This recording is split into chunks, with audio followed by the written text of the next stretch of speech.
Sri Lanka cricket দলের নতুন প্রধান কোচ হিসেবে নিয়োগ পেয়েছেন দক্ষিণ আফ্রিকার কিংবদন্তি ক্রিকেটার ও ভারতকে 2011 ওয়ানডে বিশ্বকাপ জেতানো কোচ গ্যারি ক্যারেস্টেন। আজ এক সংবাদ বিজ্ঞপ্তিতে এই ঘোষণা দিয়েছে শ্রীলঙ্কা ক্রিকেট। আগামী 15 এপ্রিল থেকে 2 বছরের জন্য কার্স্টেনের এই নিয়োগ কার্যকর হবে। সদ্য সমাপ্ত টি-20 বিশ্বকাপের সুপার 8 থেকে বিদায়ের পর শ্রীলঙ্কা দলের প্রধান কোচের দায়িত্ব ছাড়েন দেশটির কিংবদন্তির ব্যাটার সানাক জয়সুরিয়া। কার্স্টেন তার চেয়ারেই বসতে যাচ্ছেন। এসএলসির সংবাদ বিজ্ঞপ্তিতে বলা হয়েছে, শ্রীলঙ্কা ক্রিকেটের হাই পারফরম্যান্স সেন্টারের কাঠামো নতুন করে সাজানোর পরিকল্পনা অংশ হিসেবেই কার্স্টেনকে এই গুরুদায়িত্ব দেওয়া হয়েছে। তার প্রধান লক্ষ্য হবে 2027 সালে দক্ষিণ আফ্রিকা, নামিবিয়া ও জিম্বাবুয়েতে অনুষ্ঠিত ক্রিকেট বিশ্বকাপের জন্য লঙ্কান দলকে প্রস্তুত করা। গ্যারি কার্স্টেনের কোচিং ক্যারিয়ার বেশ সমৃদ্ধ। তার অধীনেই 2011 ওয়ানডে বিশ্বকাপ জিতেছিল ভারত।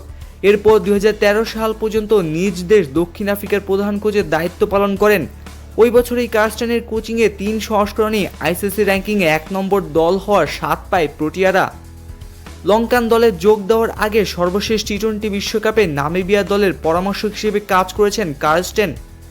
খেলোয়াড় হিসেবেও কার্স্টেনের রেকর্ড উজ্জ্বল। 1993 সালে 2004 সাল পর্যন্ত দক্ষিণ আফ্রিকার হয়ে খেলেছেন। আন্তর্জাতিক ক্রিকেটে তার রান 14,087, টেস্টে 21টি সেঞ্চুরি করেছেন, ওয়ানডেতে 13টি।